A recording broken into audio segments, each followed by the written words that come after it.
The CEO and director of the BBC have resigned amidst a massive editing and bias scandal. Well, Nick Szkiler, chairman of Issachar People in the United Kingdom, joins us now. So, Nick, what is going on with the BBC?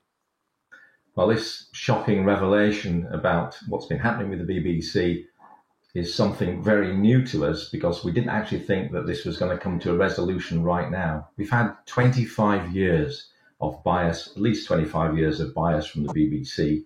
But this particular story, which began really with the revelation that President Trump's speech had been doctored by the Panorama program, has prompted shockwaves really through the whole of the nation and through the media. Don't forget that the BBC, if you like, has been the pillar of our broadcasting community and indeed for the world. So it's been a trusted organisation for a long time. But those of us this side of the pond have realised something's been going on for a long time that's come to its culmination right now. Well, there's also been reports about the BBC misrepresenting what's happening in Israel and Gaza. Can you maybe give us some insight on that? But again, it's part of what many of us over here call the long march of the left. The BBC was supposed to be impartial. Its founding charter was such that the BBC was to be an impartial organisation. Now, it's not done that, and particularly so in relation to its reporting of what's happened in the Middle East conflict between Israel and Hamas. It's very clear that there's been a left-wing agenda.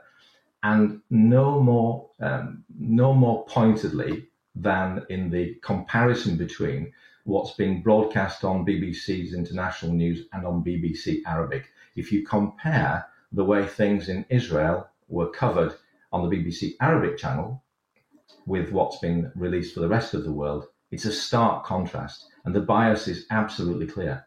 And that, I think, is one of the reasons why Mr. Prescott, who was essentially the editorial guidelines and standards committee member, has been forced to say, look, I need to expose this. I need to show what's been happening in this British institution that's now in great disgrace. So how did this happen? How did the BBC go from such a trusted news source to, with this Trump thing? I had to watch the video to believe it. They doctored, and it wasn't just like a couple seconds afterwards to make Trump sound like he was inciting a riot on January 6th. I mean, the clips that were merged together were from an hour apart. I mean, they literally had to go out of their way to misrepresent what the president was saying. This is not small fry. I mean, obviously, the President Trump is talking about suing. This is a big international fiasco, saying, hey, like, you guys legitimately interfered in American politics, elections.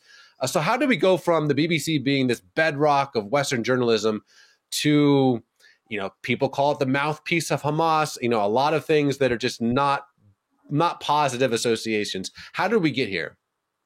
Well, it's a really big story, and we probably don't have time for it now. But if I go back to my foundation with this particular ministry, the leader of which back in 2010 was saying that God is going to shake the pillars of our society in Britain until only that which is built on his righteousness remains. And we've seen that in everything from paedophilia among some of our elite to MPs' expenses. We've seen most of the institutions in Britain crumble over the last few years. And the BBC, it could be argued, is the biggest one of them all.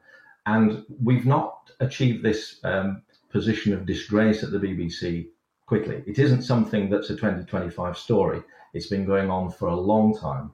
And all we're seeing now is the culmination of it, the final, the pillar crumbling. And in fact, I was reading earlier today in a British publication called The Conservative Woman, that exact phrase being used, the pillars, one of the pillars shaking, and the BBC is a big one. Well, let me ask you maybe this. People will say, okay, well, who cares if the BBC has biased reporting about Israel and the Jewish people?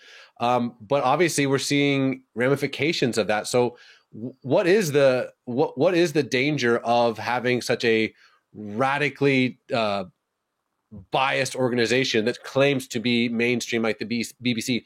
What's the ramifications of that? Well, they're huge, and it's not limited to Israel, Gaza. It's if you look at what's happening on the opposite side of the pond from you, Americans must be shaking their heads in disbelief as to what has happened to this nation, which gave the world its first language, the mother of all parliaments. We are in a situation where we've moved from being, if you like, a high trust society into a much lower trust society. And there's lots of things we could introduce into that part of the discussion. But the fact of the matter is, obvious to most British people for the last 5 or 6 years, really since the time that COVID reached us, we've realized that rather than being the state broadcaster, an impartial state broadcaster that people could trust, they've become an arm of the state. And that's dangerous, because when you've got a whole population, I mean, we're only, whatever it is, 70 or 80 million, but when you've got people who've, for their lifetimes, have trusted what comes out of that organization as being pretty much the gospel truth, an exposure like this makes people realize, well, if we've been lied to about this, what else have we been lied about? What else have we been lied to about? And in my humble opinion, we've been lied to about a great deal of the major issues of the day, from climate to what was the origin of COVID, to also almost every subject where our government could have a take on it and wanted the people to believe a certain thing. The BBC, which is supposed to be a trusted organization with their own BBC Verify department, is now no longer trustworthy. And that's obvious to us all now, both sides of the pond. Wow. Well, let me ask you this maybe in closing. We've done an inordinate amount of stories recently about the UK, about the civil unrest, very prominent people. This isn't a fringe thing, saying words like civil war out loud. And there seems to be a very unhealthy atmosphere in the UK right now. And so my question to you, maybe in closing, is then you have, another pillar, the BBC crumbling before us. Maybe it's a two-part question. What is happening, I don't know, in the ethos of the UK where something just really unhealthy seems to be going on? And also, how can us around the world be praying for your country? Well, it's a big subject, but I'm involved in what has been a prophetic ministry. I was writing back in 2009 about some of the things you're seeing happening today, like the rise in anti-Semitism, and the belief that at some point in the future it would be a very difficult time for Jews in the world, and indeed those Christians who support them.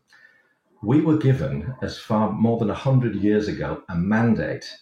It was the British Mandate for Palestine.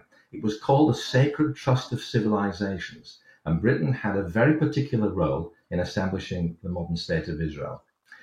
We, with our friends in the United States, have a particular role in these times. What's happening here could happen to the United States in a couple of years.